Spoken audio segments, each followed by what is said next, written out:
Piqûre de rappel ce mercredi en préfecture de Versailles. Les délégués du Défenseur des droits ont expliqué à la presse le rôle de leur institution, créée il y a un peu plus d'un an, et qui rassemble les compétences auparavant confiées aux médiateurs de la République, au Défenseur des droits des enfants, à la Commission nationale de déontologie de la sécurité et à la Haute Autorité de lutte contre les discriminations et pour l'égalité. Le Défenseur des droits, c'est effectivement un médiateur et quelqu'un qui aide les gens à faire rétablir leurs droits. C'est quelqu'un qui aide à dégripper la société, puisque au fond les atteintes aux droits viennent de blocage de la société. Donc c'est une institution qui sert à préserver la cohésion sociale et ce qu'on a coutume d'appeler le pacte républicain. L'institution est encore jeune, très peu de chiffres ont été publiés à propos de son action.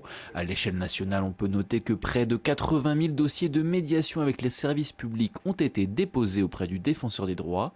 Plus de 2200 dossiers ont été traités dans le cadre de sa mission de défense des enfants et un peu plus de 8000 réclamations ont été reçues à propos de discrimination.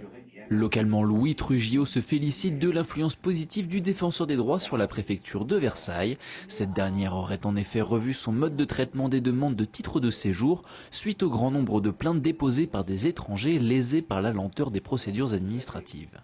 Pour information, sur le territoire de Saint-Quentin, les délégués du Défenseur des droits sont basés à Trappes et Guyancourt.